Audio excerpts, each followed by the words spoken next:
In this video, I'll show you how to write some cinematic music from scratch in 7 easy steps, just like this.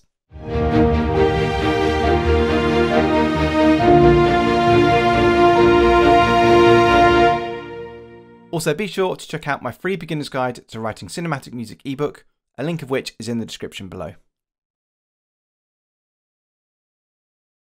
I've decided to write in the key of C minor, so I'm going to begin by listing all of the chords that are found in the key of C minor. Next, I'm going to pick 4 of these chords from the list to begin with. I'm going to choose C minor, A flat major, B flat major, and A flat major for the first 4 bars. As we want our piece to take the listener on an emotional journey, I'm going to start the piece with a delicate feel, which will give it room to grow and expand as the piece progresses. I'm going to start by playing the chords on the piano, using an open voicing like this to create the cinematic feel.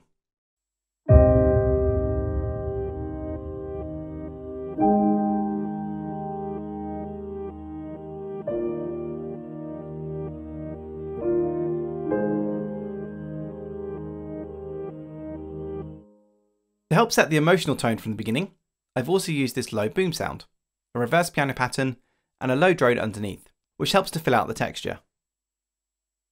Next, I'm going to extend this opening to an 8-bar chord progression, choosing a slightly different order of chords for the second lot of 4 bars.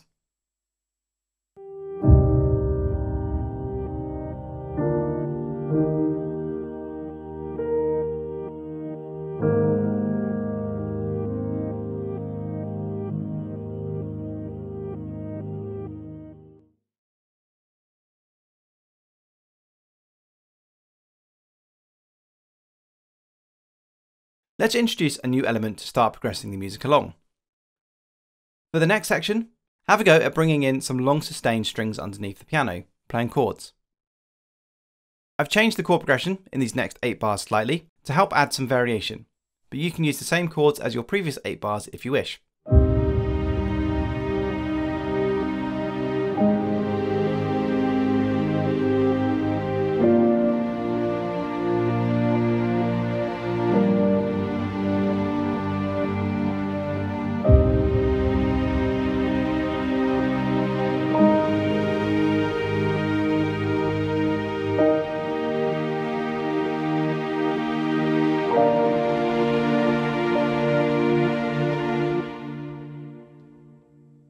Notice that I've carried the reverse piano pattern over to help give some continuity between the first and second sections.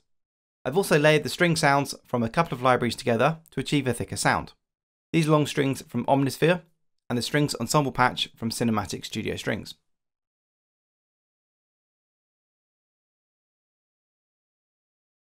To start ramping up the emotional intensity of the piece, let's add some movement to the next section.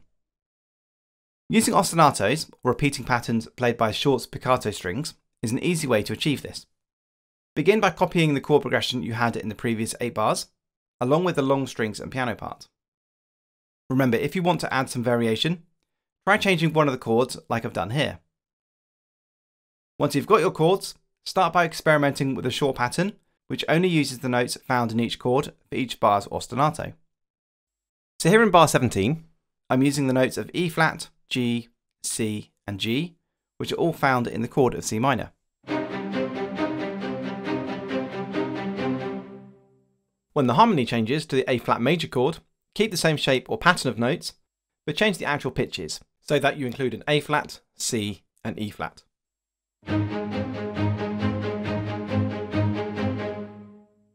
If you want some different examples of ostinatos, check out my video 8 Cinematic Ostinatos.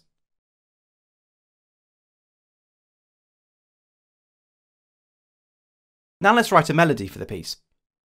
I think I want to start the melody at the same time as the spiccato strings come in. Start by coming up with a 2-bar motif. This will be the building block of your 8-bar melody. Try to begin using the notes which are found in each chord as a starting point.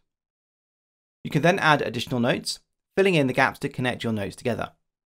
Moving by step, or using consecutive notes which are next to each other, is a great way to compose a strong melody.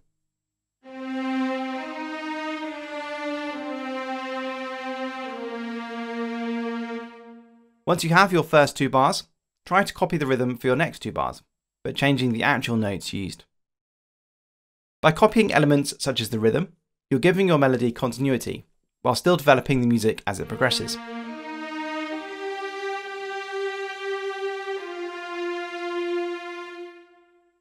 For the second half of the 8-bar melody, you could try using the same rhythm from the first 2 bars, although it's okay to modify this a little if you feel it needs the variation.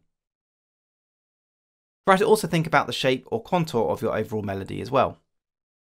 Having the highest note in the second half of the 8-bar melody will help to give your tune an emotional arc.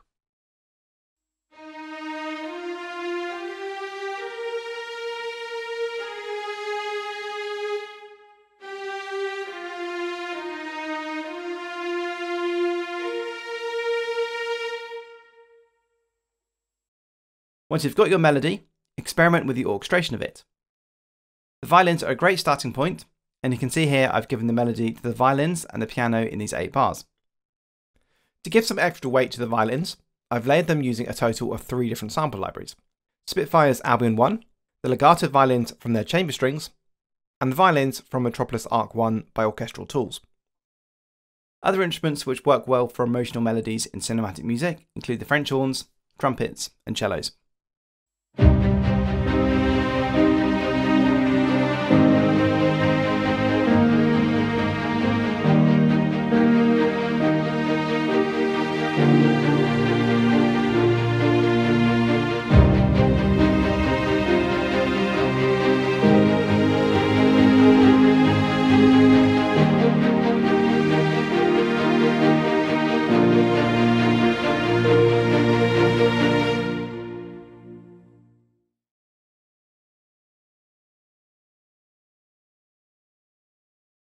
Now you've got your 8-bar melody, have a go at repeating it to form the next section, but with some extra development in the form of a counter melody.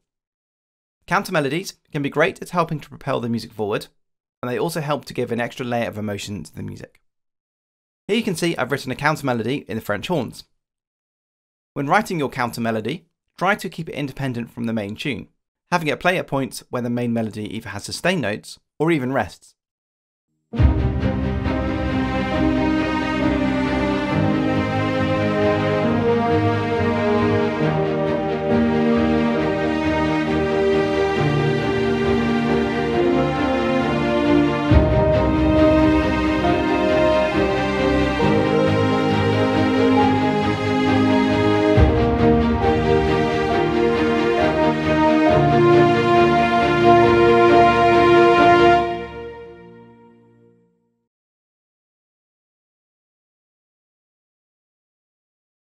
As these 8 bars will be the climax of the piece, I want to add some extra detail in the orchestration to help give some more emotional impact.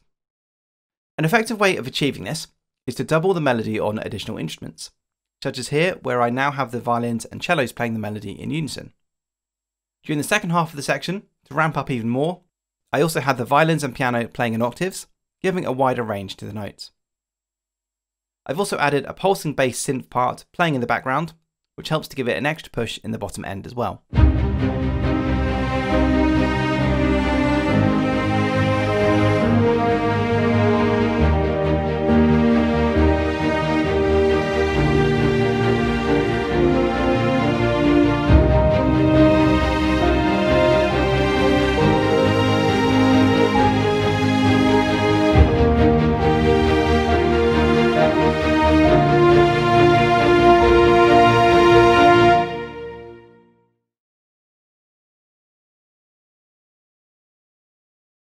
Having an effective structure is a vital element of a good piece, and a trick I often use is to end the piece in the same way that it began. Here I've copied over the first 8 bars from the piano at the beginning and tagged it on to the end.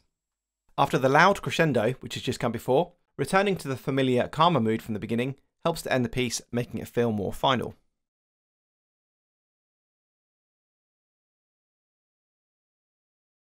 Let's take a listen to the whole track from beginning to end.